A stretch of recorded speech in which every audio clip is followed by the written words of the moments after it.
Pak ditë më parë, ish-ministri i Drejtësisë Ulsi Manja paralajmëroi gjyqtarët dhe prokurorët me fjalët që t'i vënë gishtin kokës dhe gjithashtu let kuptohet për ndërhyrje në sistem. Për të folur në lidhje me këtë çështje, drejt për drejt në bisedë me mua do të jetë zoti Sokol Azizaj, konstitucionalist. Zoti Azizaj, mirëmbrëma, faleminderit që jeni me ne.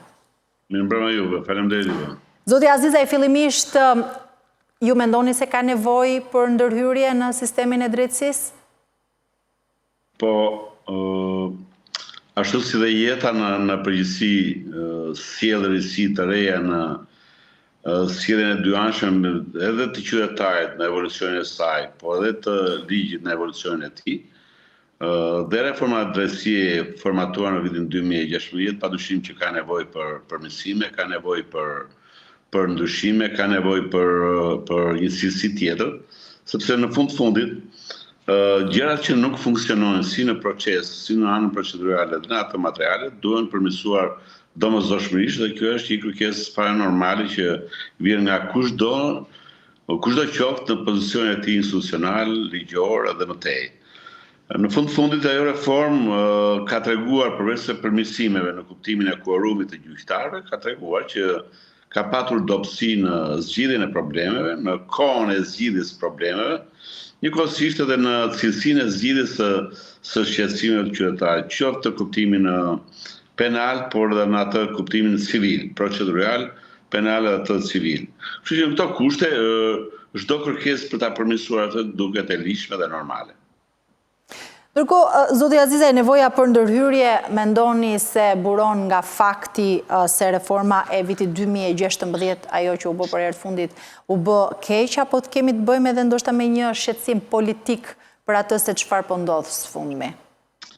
Pyetja juaj ka dy dimensione. Nëse i rimë drejt asaj çka ka ndodhur nga 2016 deri tashmë në 2026, që u bën të paktën 10 vjet, kuptohet që disa momente të sistemit nuk funksionojnë. Nuk funksionojnë qoftë në kuptimin e kontrollit mbi sistemin, jo kontrollit politike, po vetë kontrollit, autokontrollit të sistemit të drejtësisë, por edhe në mënyrën se si funksionojnë gjykatat dhe prokuroritë deri tashmë. Do të thotë se ky sistem fakti që tregon se nuk funksionon ashtu siç ishte premtuar, padyshim që ka nevojë për përmirësim. Pastaj pjesa tjetër është se politika duhet të dimensionohet, duhet të ushtrojë presionin e saj për përmirësim apo jo. Kjo është një çështje që diskutim, çështje e cila në një farë mënyre kërkon kujdes, pse jo, edhe për faktin se politika shpeshherë për shkak të karakterit penal që mori reforma, tregon një farë frike, një farë stepje në raportin e sjelljes së gjyqësorit në raport me politikën. Kështu që dhe fjala e atyre që merren me politikë, e njerëzve që merren me politikë, të individëve që merren me politikë, duhet parë me shumë kujdes, jo vetëm prej tyre, por edhe prej publikut në përgjithësi, kur bëhet fjalë për raportin midis politikës dhe gjyqësorit. Duhet padyshim ndërhyrje, mjafton që të ridimensionosh një koncept i cili ka ardhur keqasi për shkak të reformës së drejtësisë. Po të vini re, reforma e drejtësisë ekuivalentohet vetëm me proceset penale, veçanërisht vetëm me proceset që ndodhen pranë gjykatës kundër korrupsionit dhe krimeve të rënda, dhe gjykatat e jurisdiksioneve të tjera janë lënë thuajse në arrest, ndoshta edhe ata janë duke punuar. E qartë, në fakt mes drejtësisë civile dhe penale, me që dolëm këtu ndoshta për t'i vënë pak edhe në baraspesh me njëra tjetrën, se edhe ju e thatë flitet gjithmonë vetëm për atë penale dhe të tjerat si kur lihen në arrest. Ku qëndron sipas jush emergjenca? Dhe çfarë lidhet edhe diskutimi për cilësinë e drejtësisë në këtë pikë? Shiko, po se përdora këtë nocionin, shiko, ju jeni e vëmendshme vetë në sa kohë ndërtoni pyetjet të cilat duan një përgjigje saktë. Reforma e drejtësisë jemi të qartë, të saktë edhe të pa ekuivoke. Reforma e drejtësisë u formatua, nëse mbani mend, vitin 2016 ose sot të kur, vetëm si drejtësi penale, duke lënë në hares drejtësinë civile.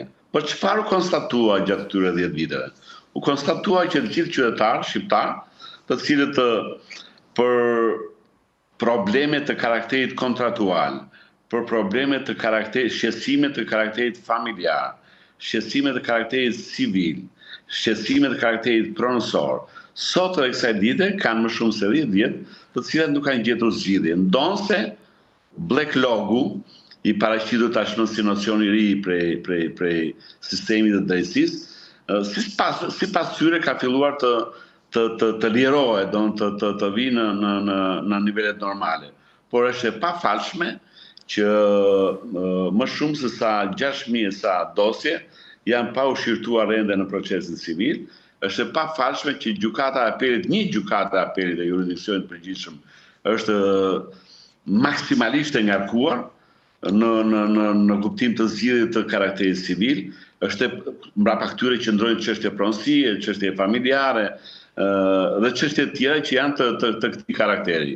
Kështu që duke konstatuar ndryshimin midis aspiratës për të bërë reformë në drejtësi në mënyrë tërësore, me atë çka me zgjidhjen e pjeshme që ka afruar, ose mund të themi që po afron zgjidhja e çështjes të karakterit penal, unë mendoj që të dyja këto nuk funksionojnë në raport me njëra tjetrën, kur shumë vepra penale vijnë për shkak të pamundësisë së zgjidhjes së çështjeve civile. Më kuptoni ku është problemi? Pra reforma e drejtësisë në një farë mënyrë duke qenë prioritare vetëm në fushën penale, jo vetëm që nuk i dha rëndësi karakterit civil të zgjidhjes së problemeve me këtë natyrë, por e rëndoi këtë. Dhe padyshim, njerëzit kur nuk gjejnë zgjidhje të karakterit civil, më shkojnë në karakterin penal duke kryer vepra të tilla. Ridimensionimi i këtij ekuilibri midis zgjidhjeve të karakterit civil me ato të karakterit penal, unë mendoj se do të ishte një aspirat për të zgjidhur, do të ishte një problem shqetësues i cili do të gjinte zgjidhje vetëm nëpërmjet të ndryshimit të kodit procedurës civile, duke vendosur afate kohore të çështjeve civile dhe duke përmirësuar praktikat në gjykata për zgjidhjen e këtyre çështjeve me këtë karakter.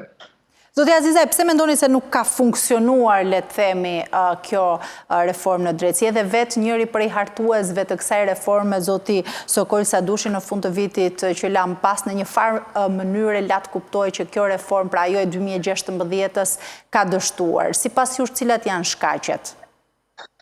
Unë nuk dua të jem ndëshkues në fjalën time, dua të jem paqësor dhe për shkaqe profesionale, por nuk më vjen mirë që nuk ndihem mirë që rolin e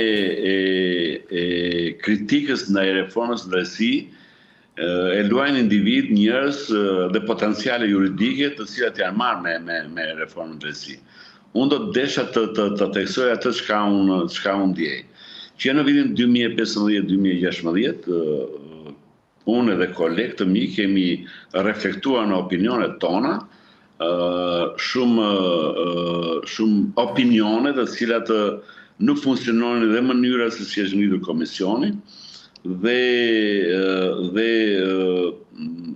etydi mbi të cilën filloi komisioni reformës dhe shqetësimet dhe shpejtësia që u miratua reforma. Ju e mbani mend shumë mirë në Kuvendin e Shqipërisë që pjesa më e madhe e reformës së drejtësisë nuk është lexuar nga deputetët asaj kohe, pa dhe pastaj të kuptosh që të jetë analizuar apo të jetë korektuar ajo me qëndrime qytetare dhe ishte një reformë e cila, nuk e di, për shkaqe politike ndodhi asaj kohe, nuk ka qenë fort transparente dhe mungesa e transparencës padyshim që do sillte këto defekte. Pse jo? Edhe dëshira apo opsioni politik i mazhorancës re të ardhur në Rishtazi në vitin 2013 e tensionoi së tepërmi raportin midis kave politik, duke shuar në një anshmëri të bërjes së reformës së në drejtësi. Pra, reforma drejtësi, në një farë mënyrë për opinionin tim, nuk erdhi si si shkak apo pasojë e nevojës qytetare, por edhe shkak dhe pasojë e nevojës mazhorancës politike të vitit 2016.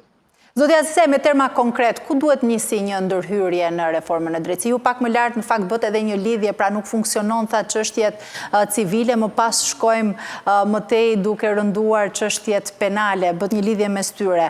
Ku duhet nis konkretisht ky ndryshim në reformën e drejtësisë? Pra cilat janë ndoshta edhe ato pikat kryesore që duhen parë me emergjencë? Po flasim në kuptimin penal.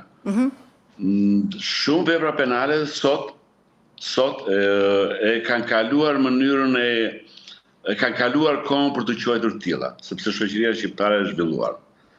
Së dyti, flasim për praktikat e ndjekura nga gjykata. Sot më shohet më shumë tek politikat ndëshkimore sesa tek vendimmarrja, cilësia e të marrit vendim. Pra, nocioni të marrë vendim është një gjë tjetër në raport me marrjen e vendimit. Pra, është ndryshe të dalësh edhe të japësh vendimin, është ndryshe të arsyetosh atë. Pra, të kuptosh se për çfarë vepre penale dhe si kanë ardhur rrethanat objektive dhe subjektive për të vajtur te konsumimi apo kryerja e veprës penale. Në fushën civile duhet të instrumentalizohet, duhet të saktësohet, duhet të identifikohet kohëzgjatja e një procesi gjyqësor. Pra duhet qëndruar në mënyrë të saktë, rigoroze, se sa duhet zgjasë një procesi karakterit, ndonë janë të shkruar në ligj, por nuk janë zbatuar, sa duhet zgjasë një proces civil në raport me objektin që ka ky proces, pronësia, familja, kontratuale, administrative, etj. Ndaj të cilave gjykata duhet mbajë qëndrim të re. Pra, kuptimi procedural i zgjidhjes së problemit civil është shumë i rëndësishëm në kohë dhe në hapësirë. Këto ndryshime do të favorizonin zgjidhjen e problemit të qytetarëve në kohë rekord, në kohë të shkurtër, duke neglizhuar pastaj kryerjen e veprave penale për pamundësi të zgjidhjes së problemeve civile. Këtu nuk ka lidhje me ndryshime kushtetuese. Këtu ka lidhje vetëm me ndryshime të karakterit procedural dhe mënyrën e zgjidhjes së këtyre çështjeve, qoftë karakteri civil, qoftë edhe karakterit penal. Mirë, kjo ndoshta ka lidhje pak edhe me zbatueshmërinë asaj që është praktikisht në ligj, apo jo? Padyshim, por forsimi i kontrollit brenda sistemit për respektimi rigoroz të shqyrtimit të çështjeve në kohë dhe në hapësirë, për mënyrën cilësore të marrjes së vendimeve, ka rëndësi shumë të madhe. Sepse sot, nga para vitit 2016, ka ndryshuar cilësisht dhe standardi i kontrollit mbi gjyqësorin dhe mbi organin procedural të hetimit që është prokuroria. Pra sot kemi ILD, kemi KLP, kemi KLD, kemi institucionet të cilat rishtazi dhe nën institucionet të cilat merren me këto dhe të cilat nuk funksionojnë. Pra në parë kishim vetëm një KLG, sot ka disa institucione që nga ILD-ja deri te KLD-ja që merren vetëm me gjyqësorin, të cilat në filozofinë time, në përshtypjen time, në mbresat e mia, janë ende të pafunksionueshme. Pra, sipas jush, a kontrollohen sot institucionet, kur flasim për kontrollorin, a kontrollohet SPAK-u, GKK-ja, ka një nivel kontrolli mbi to? Sa i përket GKK-s dhe gjykatave të posaçme, unë nuk mendoj se ka ndonjë kontroll, ato kanë vendosur standardin e tyre, qoftë i mirë, qoftë i gabuar, por po ta shikosh që pjesë e vendimeve të gjykatës së apelit të posaçëm vinë desh edhe me vendime njësuese apo unifikuese të gjykatës së lartë. Pra, në zhargonin tonë të mbrojtësave ligjor, shpesh gjykata e apelit të kundër korrupsionit dhe krimit të organizuar është kthyer si në një gjykatë e lartë, e cila ka vendosur standardet e saj, të cilat janë standarde jo ligjore, të palogjikshme dhe të parsyetuara. Aty në këtë gjykat nuk bëhen gjyqje. Aty merren vetëm vendime dhe po të shikosh cilësinë e tyre nuk kanë lidhje fare me të drejtën, nuk kanë lidhje fare me normën, nuk kanë lidhje fare me arsyetimin mbi aktet ligjore. E qartë. Edhe diçka, zoti Azizaj, zoti Manja, ish ministri i drejtësisë, ju drejtua gjyqtarëve me fjalët dhe prokurorëve t'i vënë gishtin kokës. Është korrekte dhe etike kjo? A mund të konsiderohet edhe presion? Unë do desha që kjo shprehje e zotit Manja, ndaj si unë kam respekt edhe profesional edhe social, edhe njemi, do desha të ishte jashtë përmbajtjes qytetare, jashtë përmbajtjes personale apo individuale dhe jashtë përmbajtjes morale, të ishte vetëm një thënie karakterit politik, sepse rishtazi unë konstatoj që politika e ka shtuar numrin e sulmeve ndaj pushtetit të së drejtës, ose është e nervozuar për shkaqe ndoshta të shkaqeve të fundit që drejtësia po mban në raport me politikën. Shpesh nga disa njerëz kjo vendimarrje e drejtësisë duket si pavarësi e drejtësisë nga politika, por nga vetë politika quhet si ndorhyrje e theksuar e drejtësisë mbi politikën. Kjo është një gjë e krijuar prej tyre, është një ushqim i krijuar prej tyre dhe nuk kam pse mërzitet. Fundi i kësaj gjëje do të paktën në përfiturimet tona ka qenë fare i qartë. Ajo reformë, po them edhe një herë, kishte më tepër për masa të karakterit penal se sa të karakterit procedural apo material civil. Kështu që konkluzioni dje që gjithë ajo ortek i krijuar edhe nën autoritetet e ndërkombëtare do të thejë ndaj krijuesit. A është ligjore thënia e zotit Manja apo jo? Është një thënie politike mbi të cilën kushtetueshmërisht nuk do konsiderohet si ndonjë thënie e cila zë pesh, është thjesht një mesazh që i jepet drejtësisë në një moment saktuar, siç është ky i sotmi, mbas disa vendimeve që ka marrë gjykata e posaçme e shkallës së parë, ndaj disa subjekteve të cilët janë pjesë e politikës.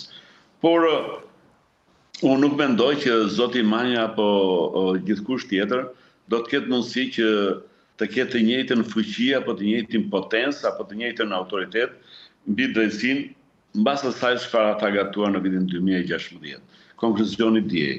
A është normale? Ishte pyetja juaj. Në kuptimin kur zoti Manja apo dikush tjetër ka veshur xhaketën e politikanit, unë nuk mendoj se është normale, Nuk është normale. Por në kuptimin e qytetarit mund të jetë edhe normale. Edhe diçka të fundit, po. Në kuptimin e politikanit, jo. Do duhet të ketë ndërhyrje në kushtetut apo duhet të bëhen më tepër korrigjime? Unë jam konservator në ndërhyrjet ndaj kushtetit. Nuk kam qenë asnjëherë aspirues i ndërhyrjeve në Kushtetutën e Republikës së Shqipërisë. Kushtetuta e Republikës së Shqipërisë është bërë në vitin 1998, ka patur disa ndryshime në vitin 2012-2016, dhe unë nuk mendoj që kushtetuta mund ndryshojë sa herë që ka nevojë për të shkuar në banjo politika. Më falni që po e them në këtë lloj gjuhë, por duhet thënë, nuk ka nevojë kushtetuta e Republikës së Shqipërisë që të ndryshojë sa herë që politikanëve u vjen për të shkuar në banjo. Kushtetuta është për qytetarët. Është një kuadrat është një rregull ndaj i cili prodhohet nga qytetarët, prandaj parashikohet edhe referendumi, si nocion për të bërë ndryshime kushtetuese, dhe është në favor të lirisë të drejtës qytetare, nuk është në favor të lirisë, nuk është prioritare liria e politikanëve, është favorable vetëm për qytetarë dhe u shërben vetëm qytetarëve. Arsye për të cilën unë nuk kam qenë dhe nuk jam fare dakord që për çdo dhimbje barku të politikanëve të ndryshohet kushtetuta. Jo, në asnjë mënyrë. Është e pafalshme që ne i kemi hyrë kushtetutës duke bërë atë në një rregullore zhargon, ku parashikohet ndërtimi, organizimi, funksionimi dhe administrimi i disa institucioneve të cilët për më tepër kanë karakter të përkohshëm. Idhni një kushtetues, ju jeni gazetare që jeni e mirë në fushën e medias, dhe po të shikoni Kushtetutën e Republikës Shqipërisë, i ka prishur të gjitha piramidat institucionale për të cilat qytetari aspiron të ndërtojë jetën e tij në mënyrë demokratike. Edhe një herë, Kushtetuta nuk është shtrëngim penal. Kushtetuta është hapësirë, lirie, mbi të cilën njerëzit gjejnë shpresën për të zgjidhur problemet e tyre, qoftë karakterit civil, qoftë karakterit penal, qoftë karakterit administrativ. Kushtetuta është udhërrëfyese, nuk është shtrënguese. Nuk është një rregull që të parashikoj në momentin sa zgjohesh dhe derisa fle, ti të kthesh syt nga Kushtetuta. Dihet, është një hapësirë brenda së cilës njerëzit gjejnë shpresën për ndërtuar jetën e tyre. E qartë. Zotja Azize, faleminderit shumë. Prandaj nuk duhet ndryshuar kaq shpesh. Faleminderit juve. Kënaqësi.